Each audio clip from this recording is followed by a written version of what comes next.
Okay, now I have all the props I need. This is good because I need two things. It's like when you're dancing, like I always need two props. So this is good when I'm speaking. I can keep these two things and wave them around as much as I want. So yeah, do something for nothing, which is behind me. That's the hashtag. And this is something that started about 2 years ago, back in 2015. So I'm a hairdresser, living in South London.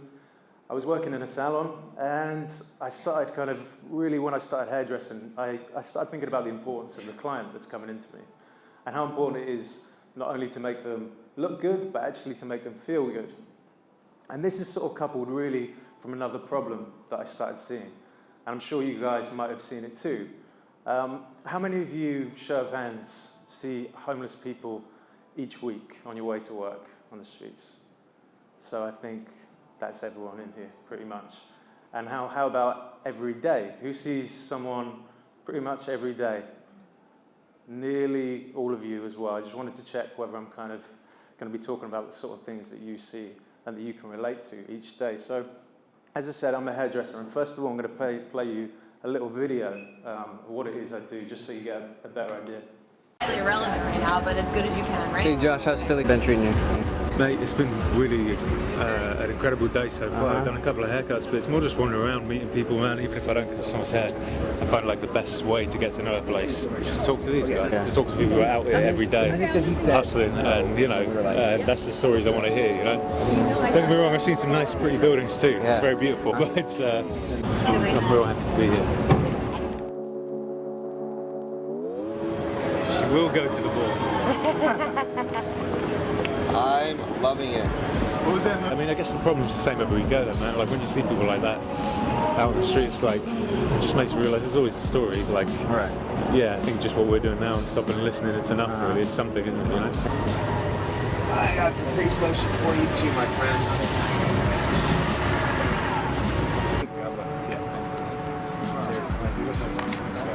Thanks so much. Let's try. Kind of what I do. Thanks. That's really sweet of you. To be honest, like this all started, like I said, from a place in me really that actually was a lot of feelings of helplessness and negativity. Like actually, I'll talk more about that. And what I asked you those questions at the beginning about how you feel when, well actually I really only asked, do you see people on the street? And I guess it's another question to ask how you feel about it, and that's going to be very personal to each and every one of you in the room. And for me, I think I was feeling pretty bummed out about the whole thing. I was walking past people, I was giving them some change here and there, maybe buying them some food or a coffee, but I stopped feeling like it accomplished that much for me anymore. And seeing this problem and the magnitude of it and how big it is, it's really hard to relate to it when it's a statistic. I don't know about you guys, but any big problem, any crisis, whatever it is, when it's that huge, it's very hard to know what the hell to do as one person tackling this big issue. So for me, it's all about bringing it down to one person. Like how could I humanize this for myself? How could I actually just go, okay, I need to make a start on this? So one day I went out on the street with my scissors, and rather than just talking to that person, I'd say, hey, do you want a haircut? And as you saw then, like now I do this in different places. That was actually in New York recently, that video. And I'm going to really talk to you first of all about a story of one person, and then I'm going to go into a bit more of the journey for me and where that's taken me so far. So this guy's called Cedric. I met him recently in Paris, and he's somebody obviously to look at. He probably does have that look of a really stereotypical homeless person, right? I mean, it's okay to be honest about that. He hasn't had access to the kind of amenities all of us might every day to maintain a certain look and the way we feel about ourselves. So when you look at someone like him, it's okay to recognize that actually maybe it might not be that easy to approach him because he's sat on the street, he's looking a certain way. He wasn't actually smiling when I approached him, but he did have this sign that said, "Vote for me in 2020. And I was like, all right, this guy's got a sense of humor, and I'm going to go up and have a conversation with him. And my French really, really sucks. So luckily, he spoke English. I have someone who translates for me sometimes when I do this, but he used to live in London, it turns out. He used to live in Brixton. And when we were talking about that, actually, we've lived on the same road before. And I was like, this is just really like crazy. You know, we felt like, I think there was this connection straight away between us. And he started telling me a bit about his story. He was talking to me about living here, how much he loved it. He used to go to the carnivals, do all these different things. He moved back to Paris, him and his girlfriend at the time, but their relationship broke down. She had to move away for work and they decided not to stay together. His mum actually fell ill as well within the first year that he moved back to Paris. This affected him because eventually that illness led to her death, and after a while, the library he was working at the time, which was his job, that kind of, the library stopped giving out as many hours, so they cut his hours. So all of these things kind of seemed to happen to him in the same year. And it spiraled for him. And he's very honest to himself that actually he got quite depressed at this point, and he started using certain things to fight that depression, i.e. alcohol, some drugs, nothing hard, but he was quite honest with me about that situation. And this is a really, really important point because a lot of the stereotypes I think people have about homelessness and people who are on the street, there's a lot of surface stuff to begin with. So, there's that surface layer of those issues you might see, like drugs and alcohol and maybe mental health issues. But I'm so keen to get beyond that and try and find out what someone's story is. So Cedric ended up on the street. He's now been homeless for a couple of years.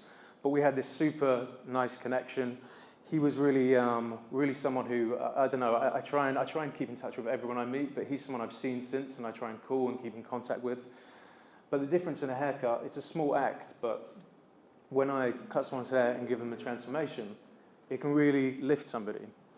And, looking at someone like this now, what I was saying about that image at the beginning, we do see something completely different looking at this person.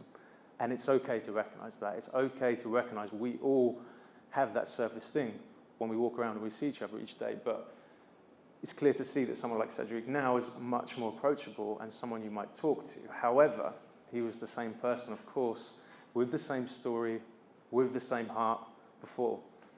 It's such an easy thing to recognize. And a lot of you, you must think about this already, but it is a very clear thing that's happening on the streets. There's an image that we need to get past with the people we see to try and find out about their story. And I'll try and play you a little video of how he felt about his haircut.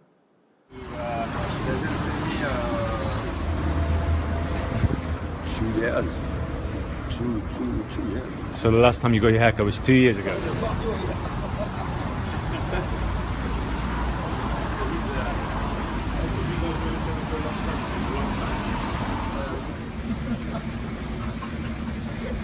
Non. C'est pas moi, c'est Cédric. Vache. Ah bon? Ah bon? Oh, tu es à nouveau? It's really funny, actually. He, when I asked him what he wanted to do with his hair, he was like make me look like David Bowie. And I was like, all right. That's like 20 different haircuts. I don't even know what to do with that, but it's quite cool because I was like, okay, that means I can choose one of 20 who's going to be happy with whatever. So I was like, we'll kind of quiff it up and make you look nice, and it's going to be fine. But yeah, he again, it's nice to play a bit of a video for you guys. I don't want to hide behind what's going on behind me, really. I really want to talk to you, but it's kind of good to show you kind of that human too. I post these images on Instagram, which is going to kind of lead to where this has got me now. So that before and after that you see of Cedric, when I first started going out to do this, I started posting on Instagram using that hashtag, do something for nothing. So part of this is to show that transition, that really strong superficial side of it, but another part of it is to tell the stories. So for me, telling the story, this facilitates that for me. Like the haircut really facilitates like the story and getting to know a person. And the reason I use the hashtag do something for nothing is because it's not just about me. For me, hairdressing is what I can do, but I always from the beginning wanted this to be about what can other people do? How can other people take this and do something with it? And I didn't think it would maybe get the buzz and the kind of like growth that it has now. All I wanted to do really was combat that feeling I felt about how can I help? Well, I can't solve a problem overnight, so I'm going to just do exactly that today. And that's my way of at least making someone smile to begin with. So yeah, talking a little bit more about the journey. This has now taken me from posting those photos on Instagram. People started to sort of take this and use the hashtag and do different things, but I started to connect with different organizations.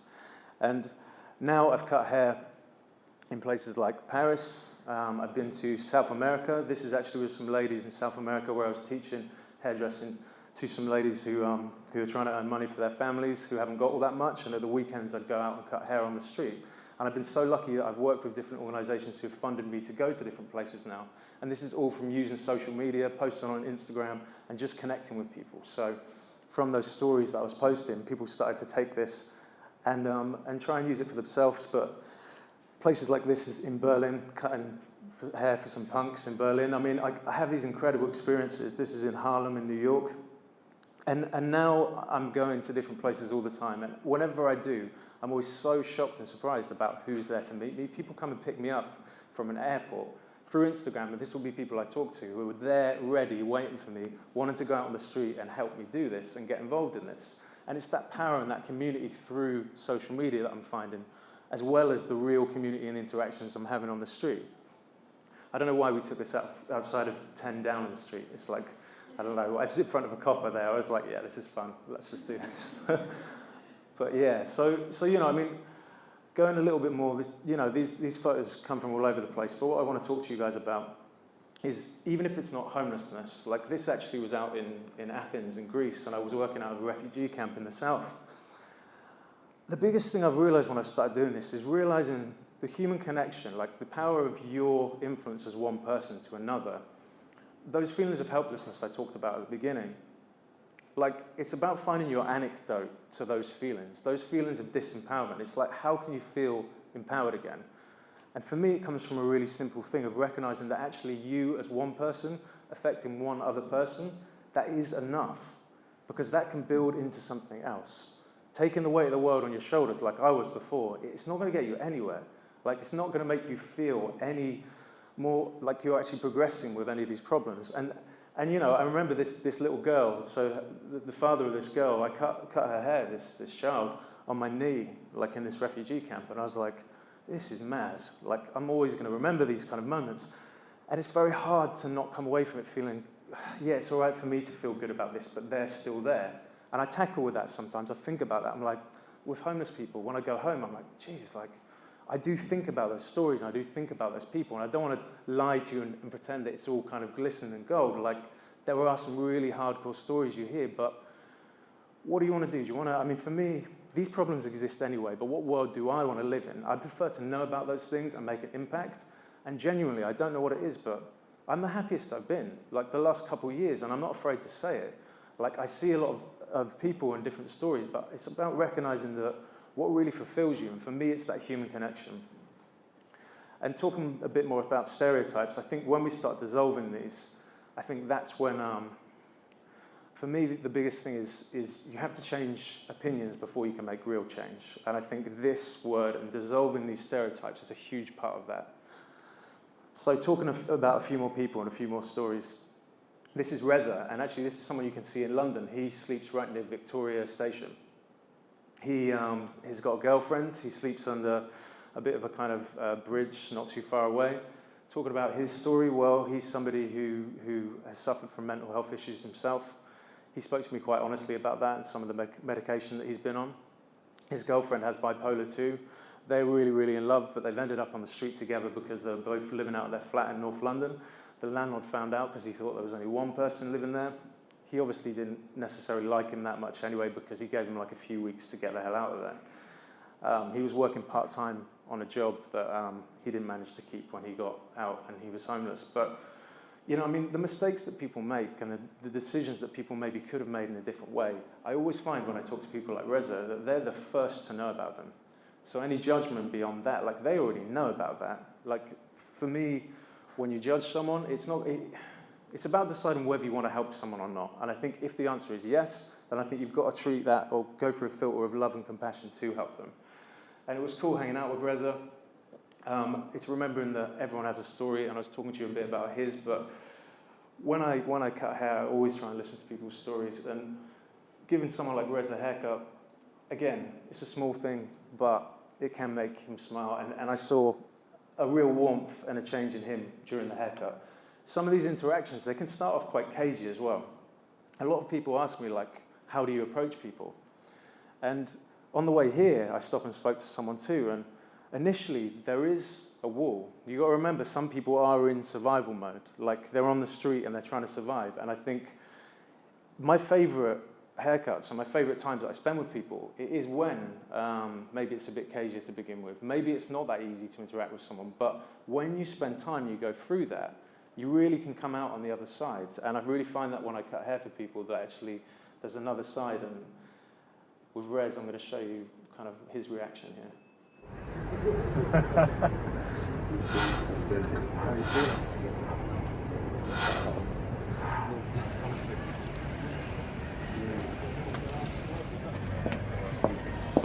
It's always funny, like I cut hair actually outside of like a little church here, and like maybe I'm a bit cheeky and naughty sometimes, but like actually someone came out and was like, "What are you doing here? Like, I hope you're going to sweep this hair up." And I'm like, "Call yourself a bloody Christian, what's going on?" Like, come on. But they couldn't see it. The funny thing is sometimes they can't see this, and I'm not saying what I'm doing is better or worse than anyone else, but it's funny sometimes, because most of the time when I do this, a lovely part of it is how many people stop and how many people want to get involved in this and talk. But every now and again, I'm really cheeky when someone reacts in like an adverse way. I like to wind them up.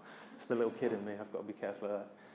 But yeah, and really just, I know I'm kind of like, I want to talk to you about a few more things, so I'm going to run through this quickly. But this is a girl called Ashley. I met her in Philadelphia, and I want to bring up this slide because what I was talking about before, the power of human connection, how your influence can be so important in someone else's life. That's a big part of this. And with her, when I first saw her, you can see there's clearly a human who is in distress and in pain there.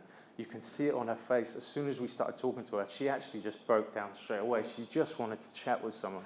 She just wanted to talk to somebody. I don't want to paint everyone as an angel. Like, people do have issues and problems and mistakes, but the biggest thing to recognize is I know I've made mistakes in my life, but I'm lucky enough that I've had a support network and foundations to I can go and stay at my sister's place or my mum's place or whatever before I'm going to fall down.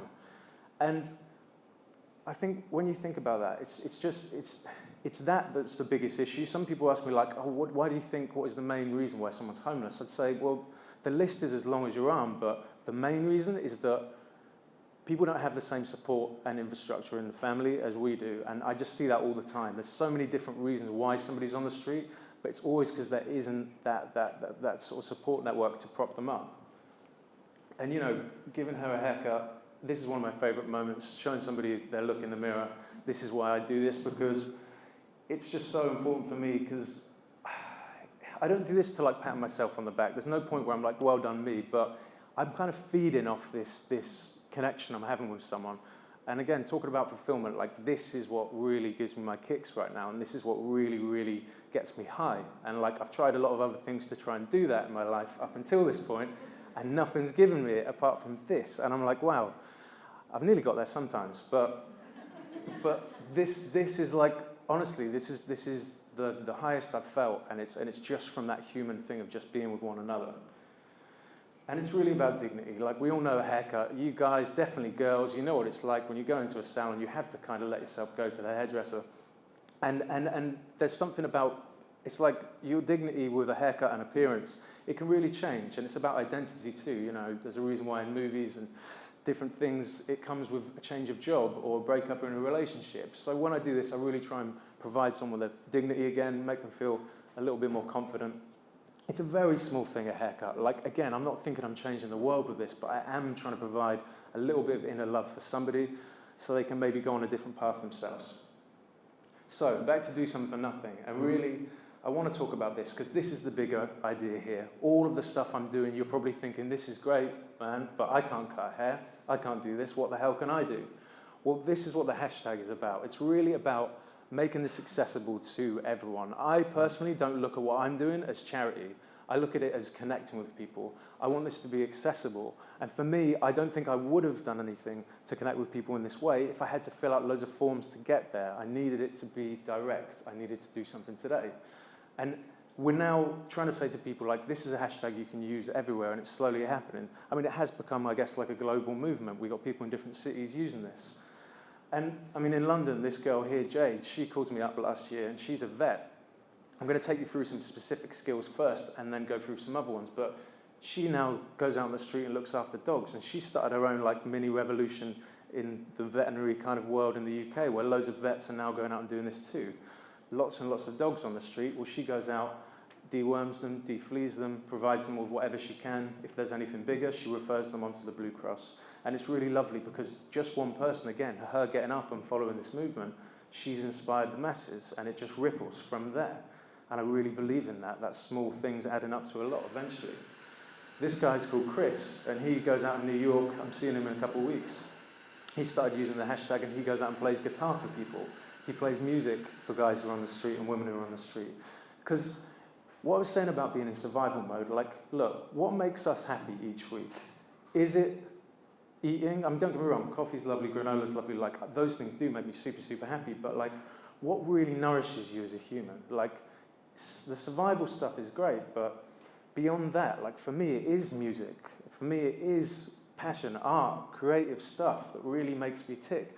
And I think, how can you reconnect someone who's on the street again back to real life? Well, I really believe in those things. So someone could look at something like this, someone going and playing a song to someone and think, what the bloody hell is that going to do? Like, how is that going to help someone who's homeless? But like, I've listened to music before, and I like transcend to another place. And like, you've got to be able to think outside the box and think about what really is going to pick someone up, you know? So these things, I love it when people post like this. I've got now like lots of young people involved in this. This is in Zamora in Spain. I went out to speak at a school there, and these students, they've gone and made little gifts, and they've been inspired by this hashtag, and I went to see them, and they've gone around the city and caught a train to Madrid and to all the homeless people, just gone out and done nice things. But the truth is, even if you can't think of a skill, or you can't think of anything in particular, the biggest thing is you. The biggest thing is your conversation. We've had days, and we're going to be having more, and I want to get you guys involved if you want to get involved with this, where we get people in London to all meet up on a certain day, and we all go out and just do kind things for one another. And it's just recognizing that even if you don't have skills to necessarily give, just stopping and talking to people. So many people I meet, they say that's the biggest thing, is not feeling isolated. And it might not even be homelessness. We've had posts on the hashtag now where people are going into old people's home and spending time with an old lady who hasn't got any family, who comes in and sees her, and just telling a bit of her story. Someone going into an orphanage and giving their skills to teach art to like younger children. There's so many ways that this can look, but I believe in using social media for that and not having to ask anybody that you have to do it either. Yeah, you might need to connect with an organization, but it's about that direct approach. Even if you only have a couple of hours this week, how can you give back? How can you do something? I'm just going to really take you through for this last bit. Just a few more people, not really the stories, but how I summarize this for myself. It's like every person I meet when I go out and do this. Different ages, different people. Men, women, people who are younger, people who are older. I've been to a lot of places now and done this. And I'm feeling this common humanity we all have. I'm feeling this connection.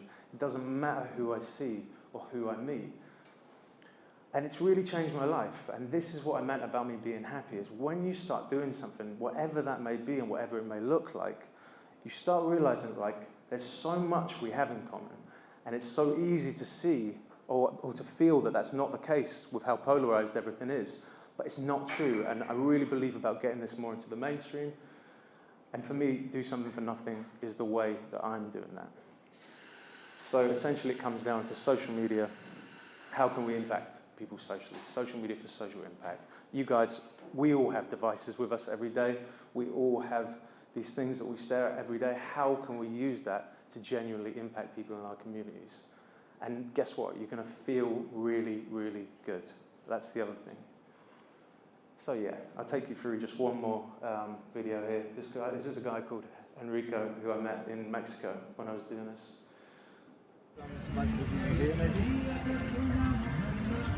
Wait.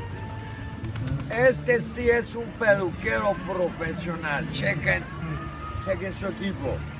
Sí. Dios me bendijo hoy. God bless me today. I feel good. I feel so right. So good. So right. I got you. I feel good. Ani, mira qué afortunado. Un estilista londinense y una modelo española. How do you like your hair, Enrico? ¿Está bien? It looks better than ever I have in my life. I think this is the best haircut in my Man, 50 I'm taking you years with me old. everywhere. You're coming with me everywhere from now on, okay? But yeah, I mean, essentially what I'm trying to say is however you might see this, whatever you might take from this, I really believe that whatever you love doing, there's going to be a way to make someone smile doing that. And all those big ideas that anyone in this room might have about maybe helping their community, if that's something you're thinking about, I'd probably say the best advice really is to just minimize it, just to think, what's the best way that you can do something today? What's the best way that you can get on and do something tomorrow? Minimize your efforts, and I'm a firm believer that from there, lots of different things will come. This is the hashtag, this is the movement. If you guys want to get in touch, like, these are the handles to use. What we do at the moment is we use the Instagram to, you know, when people use the hashtag, we feature it on the Instagram. But to be honest, also get in touch with me. Like, I'm running a lot of this myself. I'm doing this all the time. If there's any ways that you can think that you want to get involved, it's really about trying to create other networks. Like, a lot of people ask me, what can I do? Well, the truth is, like, you can organize your friends in your area. Like, London's a big place. But I really believe in harnessing this and try and bringing it all in one place so we can really show people that altruism and carve a good space in social media to show people that common connection that I was talking about. Thank you very, very much. I really appreciate you having me. And yeah, lots and lots of love. Cheers.